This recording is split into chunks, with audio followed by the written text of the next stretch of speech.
ଗଳ୍ପ, କବିତା ଓ କୋବି ଭଜା।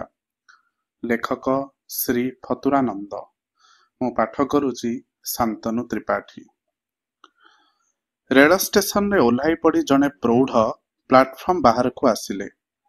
ଗୋଟାଏ ରିକ୍ସା ପାଖକୁ ଯାଇ ପଚାରିଲେ, ଆରେ ବିକାଶବାଣୀ କେନ୍ଦ୍ରକୁ ଯିବା ପାଇଁ କେତେ ନେବୁ? ରିକ୍ସାବାଲା 4ଟି ଆଙ୍ଗୁଠି ଦେଖାଇ କହିଲା, ଆଜ୍ଞା 4 ରୁପିଆ ବାବୁ, 4 ରୁପିଆ। ପ୍ରୌଢ଼ ଜଣକ ବିବ୍ରତ ହୋଇ କହିଲେ, ଆରେ ଦୁନିଆ ଲୁଟି ନେବ କିରେ? ରିକ୍ସାବାଲାଟି ଅବିଚଳିତ କଣ୍ଠରେ କହିଲା, ବାବୁ ମନ୍ତ୍ରୀଠୁ ପିଉନ ଯାଏଁ ସମସ୍ତେ ଲୁଟି ନେଉଛି, ତତେ ଦିଶୁନି? ମୁଁ ଲୁଟି ନେବାର ଦିଶିଗଲା ଏକା। କି କଥା କହୁଛୁ ବାବୁ? ଟିକେ ଆଗକୁ ଜଣେ ଯୁବକ ଠିଆ ହୋଇଥିଲେ। ସେ ପ୍ରୌଢ଼ଙ୍କ ପାଖକୁ ଆସି ପଚାରିଲେ, ଆପଣ କ'ଣ କବି ସମ୍ମିଳନୀରେ ଯୋଗ ଦେବାକୁ ଯାଉଛନ୍ତି? ହଁ ହଁ, ସେଇଠାକୁ ଯିବି। ରିକ୍ସାବାଲା ଏକାଥରକେ ଚୋପା ଛଡ଼ାଇ ଦେଉଛି। ଆଗେ 4 ଅଣାକୁ ଖୁସିରେ ଯାଉଥିଲେ, ଏବେ 4 ଟଙ୍କା ହାଙ୍କିଲେଣି। କହିଲି, ବାବୁ କିଛି ପରିଶ୍ରମ ତ ପଡ଼ୁନି, ମୁଁ ତ ବହୁବେଳ ହେଲା ଆସି ମୁଲଉଛି। ଆଜ୍ଞା 4 ଟଙ୍କାରୁ କେହି ପଦେ ବି ତଳକୁ ଖସୁନାହାନ୍ତି। ମୁଁ ବି ସେଇଠାକୁ ଯିବି।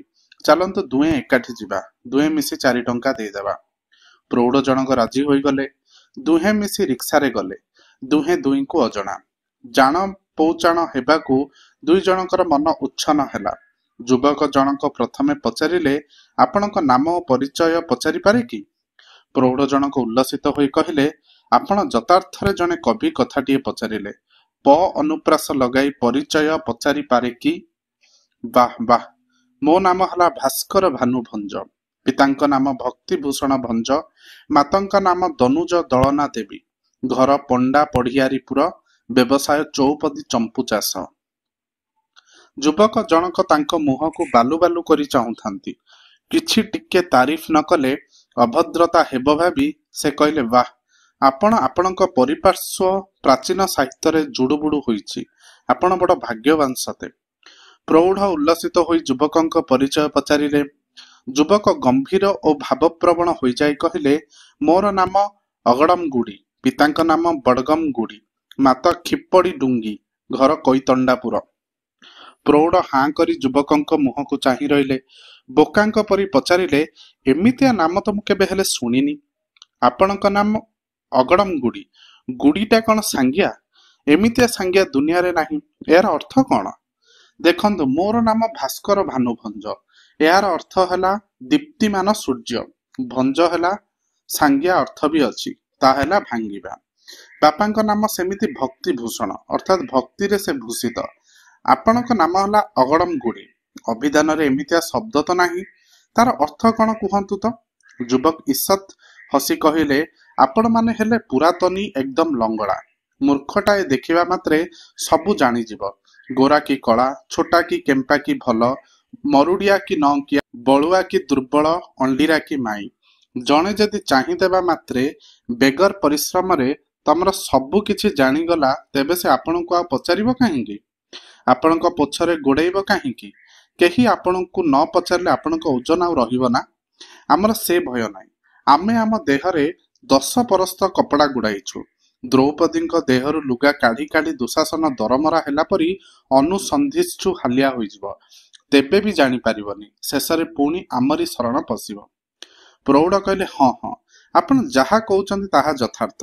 ଆପଣଙ୍କ କବିତା ବି ସେହିପରି ବହୁ ପରସ୍ତ ଆବରଣ ଘେରା। କ୍ଲାସରେ ଆଧୁନିକ କବିତା ବୁଝାଇଲା ବେଳେ ଅଧ୍ୟାପକମାନଙ୍କ ଦାନ୍ତ ଭାଙ୍ଗିଯାଏ। ମନେ ମନେ ଅଭିଶାପ ଦେଇ ୟାକୁ ତାକୁ କହନ୍ତି। କେଉଁ ଖୋସାମତିଆ ଅବାଇଜ ପାଠ ବଛାଳି ୟାକୁ ବାଛିଲା? ଏଇଟା ଉପରେ ହକିମଙ୍କ କବିତା। ଏହାକୁ ପାଠ୍ୟପୁସ୍ତକ ପାଇଁ ବାଛିଦେଲେ ଭଲ ଉପୁରି ଥାନକୁ ଚଟାପଟ ବଦଳି ହୋଇଯିବ। ଆଗରେ ଠିଆ ହୋଇଥିବା ଅଧ୍ୟାପକଙ୍କର ଉପରେ ଡିଆଇଁ ଦେଇ ତା ଆଗରେ ଠିଆ କରିଦବ। ପାଠ ସଙ୍ଗେ ଖେଳ ଖେଳୁଥିବା ଏହି ଅନାର୍ଯ୍ୟ ଗୁଡ଼ାକ ନର୍କକୁ ଯାଆନ୍ତୁ। ଛାତ୍ରମାନେ ବି କହିବାର ଶୁଣିଛି, ଯେଉଁ ବେହଲ ଏହାକୁ ଲେଖିଛି ଆଉ ଯେଉଁ ଖୋସାମତି ଏହାକୁ ବାଛିଛି, ସେମାନେ ଆସି ଏହାର ଅର୍ଥ ବୁଝାନ୍ତୁ ତ। ଆମ ମୁଣ୍ଡକୁ ଗୋଳମାଳିଆ କରିବାରେ ଲାଗିଛନ୍ତି। ସେମାନେ ସେମାନଙ୍କ ଅଧସ୍ତନ କର୍ମଚାରୀଙ୍କୁ ସାପଟାକୁ ବେଙ୍ଗ କହିଦେଲେ ସେମାନେ ୟେସ୍ ସାର୍ କହିବୁ ବୋଲି ସେମାନେ ଡାକିଛନ୍ତି। ବୁଡ଼ବକ୍ କୋଉଠିକାର। ମୋ ପୁଅ ମୁହଁରୁ ଏହା ନିଜେ ଶୁଣିଛି। ଆଚ୍ଛା, ଆପଣଙ୍କ ନିଜ ନାଁର ଅର୍ଥ ବୁଝାନ୍ତୁ ତ। ଯୁବକ ଜଣ ହସି ହସି କହିଲେ, ଆମେ ହେଉଛୁ ଦୁର୍ଭେଦ୍ୟ, ସାହିତ୍ୟର ଦୁର୍ଭେଦ୍ୟ। ସାହିତ୍ୟର ଅଭେଦ୍ୟ କବଚ ପରିହିତ ପ୍ରହରୀ। ସ୍ୱେଚ୍ଛାରେ ଆମେ ପଥ ପ୍ରଦର୍ଶନ ନ କଲେ କୌଣସି ସାହିତ୍ୟିକ ସେ ସାହିତ୍ୟ ମଧ୍ୟକୁ ପ୍ରବେଶ କରିବା କଳ୍ପନାତୀତ। ଆପଣ ଯେତେବେଳେ ଜିଜ୍ଞାସୁ ହେଲେଣି ମୁଁ ନିଶ୍ଚୟ କହିବି। ଦେଖନ୍ତୁ, ପ୍ରଥମେ ମୋ ନାମ ହେଲା ଅଗଡମଗୁଡି। ଅଗ ବୋଇଲେ ଶୀର୍ଷ, ଡମ୍ ବୋଇଲେ ମୌନତା। ଅର୍ଥାତ୍ ଶୀର୍ଷ ସ୍ଥାନରେ ଥାଇ ସୁଦ୍ଧା ଯିଏ ଆସ୍ଫାଳନ ପରିବର୍ତ୍ତେ ସଂଯମ ଅବଲମ୍ବନ ପୂର୍ବକ ମୌନ ରହେ। ମୋ ନାମ ହେଲା ଯେ ମୁଁ ଶୀର୍ଷ ସ୍ଥାନରେ ଥାଇ ଚୁପଚାପ ରହିବା ଲୋକ। ସାଂଜ୍ଞା ହେଲା ଗୁଡି। ଗୁଡର ଟିକିଏ କମ୍ ହେଲା ଗୁଡି। ଯେମିତି ବାଡରୁ ବାଡି। ସମସ୍ତେ କହନ୍ତି ଗଡ୍ ଇଜ୍ ଗୁଡ୍। ଅନ୍ୟ କଥାରେ ଗୁଡ୍ ଇଜ୍ ଗଡ୍। ଗୁଡ୍ ଠାରୁ ଟିକିଏ କମ୍ ହେଲା ଗୁଡି, ଅର୍ଥାତ୍ ବଡଙ୍କ ଠାରୁ ଟିକେ କମ୍। ଆମ ସାଂଜ୍ଞା ସୂଚାଇ ଦିଏ ଯେ ଆମେ ଗଡଙ୍କ ଠାରୁ ଟିକେ କମ୍। ସମକକ୍ଷ ହେବାର ଔସୌଜନ୍ୟ ଆମର ନାହିଁ। ପିତା ହେଲେ ବଡଗମ୍ ଗୁଡି। ବଡଟାକୁ ବୁଝାଇବା ଦରକାର ନାହିଁ। ଗମ୍ ବୋଇଲେ ଅଠା। ଅଠାରେ ଗୋଟିଏ ଜିନିଷ ଲାଗିଲେ ତାହା ସହଜରେ ଛାଡେ ନାହିଁ। ମୋ ବାପା ସେହିପରି ଆଧୁନିକ କବିତାରେ ଲାଗିଯିବାରୁ ସେଥିରେ ଗମ୍ ବା ଅଠାରେ ଲାଗିଲା ଭଳି ଲାଖି ରହିଥିଲେ। ତାଙ୍କ ପରି ପିତାଙ୍କ ପୁତ୍ର ହୋଇ ମୁଁ ଅତ୍ୟନ୍ତ ଗର୍ବିତ। କେଡ଼େ ଆଦରରେ କେଡ଼େ କଠିନ ମଞ୍ଜ ଥିବା ନାମଟିଏ ସେ ମୋର ନ ଦେଇଛନ୍ତି। ସବୁବେଳେ ମୁଁ ତାଙ୍କ ପାଖରେ ନତମସ୍ତକ ହୋଇ ରହିଛି। ପ୍ରୌଢ଼ଙ୍କ କାନ ସେତେବେଳକୁ ଭୋଁ ଭୋଁ ଡାକ ଦେଲାଣି। ତାପରେ ରିକ୍ସାବାଲା ରିକ୍ସାକୁ ବନ୍ଦ କରି କହିଲା, ବାବୁ ଏଇଟା କେନ୍ଦ୍ର, ଓହ୍ଲାନ୍ତୁ। ପଇସା ଦେଇ ଦୁହେଁ କେନ୍ଦ୍ର ଭିତରକୁ ପଶିଯାଇ ପଛ ଧାଡରେ ବସିଲେ। ଜଣଙ୍କର କବିତା ସରିଯାଇ ଆଉ ଜଣଙ୍କର ଆରମ୍ଭ ହୋଇଥାଏ। ସେ ଆରମ୍ଭ କଲେ, ହା ହା ହା, ମୁଁ ବାଟରେ ଆସିଲା ବେଳେ ଦେଖିଲି ବିରାଡିଟାଏ ମଦ୍ୟ ପାତ୍ରଟିଏ ଧରି ବସିଛି। ସେ ମତେ ତା ପାଖକୁ ଯିବାକୁ ଇଙ୍ଗିତ ଦେଲା। ମୁଁ ଯାଇ ତା ପାଖରେ ବସିଲି। ଉଡାଜାହାଜଟି ସେଇ ବାଟ ଦେଇ ଗଲାବେଳେ ମୂଷାଟିଏ ପାରାଚୁଟ ସାହାଯ୍ୟରେ ସେଠି ଓହ୍ଲାଇ ବିରାଡିକୁ କହିଲା, ଗୁଡ ମର୍ଣ୍ଣିଂ। ଆମେ ତିନିହେଁ ସେଠାରୁ ପଳାଇଗଲୁ। ମୁଁ ମଦ୍ୟପାତ୍ରଟି ଗୋଟେଇ ନେଇ ଯାଇଥିଲି। ଆଉ ଜଣେ ଉଠି କହିଲେ, କେଉଁ ଶ୍ୱଶୁର ପୁଅ ନପୁଂସକ ମଦ ନ ପିଏ? ଅଥଚ ସମସ୍ତେ କହନ୍ତି ମୁଁ ମଦୁଆ। ରେଳଗାଡି ବି ମଦ ପିଏ। ଦଳେଇ ଘାଇ ଭାଙ୍ଗିଯିବ, ଭାଙ୍ଗୁ। ଆମ୍ବାସାଡର କାରରେ ମୁଁ ଅଲବତ ବସିବି। ଇନସାର୍ଟ ଭିତରେ ଛାରପୋକ। ନା, ଆଉ ଗିଲାସେ ସ୍କଚ ନ ପିଇଲେ ଚଳିବ ନାହିଁ। ଓଡ଼ିଶା ବନ୍ଦ। ରିଗାନ ନଥି ପତ୍ର ଦେଖୁଛନ୍ତି? ମହୁଲି ଆଉ ସ୍କଚ। ହା ହା ହା। ଯୁବକ ଜଣକ ଆଖି ବୁଜି କଥାଗୁଡାକ ପିଇ ଯାଉଥିଲେ। ପ୍ରୌଢ଼ ଜଣକ ତାଙ୍କୁ ହଲାଇ ଦେଇ କହିଲେ, ହେ ହେ, ରିକ୍ସାବାଲା ଆମକୁ ଗୋଟାଏ ଭୁଲ ଥାନକୁ ନେଇ ଆସିଲା। ବଦମାସଟା ଆମକୁ ଗୋଟାଏ ବିଲାତି ମଦ ଖଟିରେ ଛାଡି ଦେଇ ପଳାଇଲା। ଆସନ୍ତୁ ଆମେ ଏଠାରୁ ପଳାଇବା। ଯୁବକ ଜଣକ କହିଲେ, କି ଆଶ୍ଚର୍ଯ୍ୟ, ଆମେ ଠିକଣା ଥାନରେ ପହଞ୍ଚିଛୁ। କବିତା ପାଠ ଚାଲିଛି, ଥୟ ଧରନ୍ତୁ। ଏଗୁଡାକ କବିତା? ମଦୁଆମାନଙ୍କର ପ୍ରଳାପକୁ ଆପଣ କବିତା କିପରି କହୁଛନ୍ତି ଓ କାହିଁକି କହୁଛନ୍ତି ତାହା ତ ମୋ ମୁଣ୍ଡରେ ବିଲକୁଲ ପଶୁନାହିଁ। ସେମାନେ ତ ନିଜେ ମଦୁଆ ବୋଲି ପ୍ରକାରାନ୍ତରେ କହୁଛନ୍ତି। ଆପଣ ଉପରେ ପଡି ସେମାନଙ୍କୁ କାହିଁକି କବି ବୋଲି କହି ଆପଣଙ୍କ ପାଇଁ ଲଢୁଛନ୍ତି, ତାହା ମୁଁ କଳ୍ପନା କରିପାରୁନାହିଁ। ଆଚ୍ଛା, ସେ ପ୍ରଳାପର କିୟଦଂଶ ମତେ ବୁଝାଇ ଦେଲେ। ଓଃ, ଆପଣ ଏପରି ସାରଗର୍ଭକ ଭାବ ଉଦ୍ରେକକାରୀ ଲାଳିତ୍ୟପୂର୍ଣ୍ଣ ଗଣକବିତାକୁ ମଦୁଆର ପ୍ରଳାପ ବୋଲି କହିବାକୁ ମୁଁ ମାର୍ମାନ୍ତିକ ବେଦନା ଅନୁଭବ କରୁଛି। ଆଧୁନିକ କବିତା ଆପଣ ବୁଝିବା ଲାଗି ଯେତେ ଚେଷ୍ଟା କରିବେ, କବିତାଠାରୁ ସେତିକି ଦୂରେଇ ଯିବେ। ଏହା ଉପଲବ୍ଧି କରିବାର ବିଷୟ। ମିଠାଟା କେମିତିଆ ସ୍ୱାଦ ତାହା କେହି ବୁଝେଇ ପାରିବେ ନାହିଁ। ଚିନି ଟିକେ ଜିଭ ଉପରେ ଥୋଇଦେଲେ କେବଳ ଅନୁଭବ କରିବେ, କିନ୍ତୁ ବୁଝେଇ ପାରିବେନି। ଦୁଇ ଜଣଙ୍କର ଉଚ୍ଚ ବାଚ କ୍ରମେ କର୍ମଚାରୀମାନଙ୍କର ଦୃଷ୍ଟି ଆକର୍ଷଣ କଲା। ତୁନି ପଡ଼ିବା ଲାଗି ବାରମ୍ବାର ନିଷ୍ଫଳ ଅନୁରୋଧ ପରେ ସେମାନେ ପାଖକୁ ଆସି ହଲ୍ ପରିତ୍ୟାଗ କରିବାକୁ ଅନୁରୋଧ କଲେ।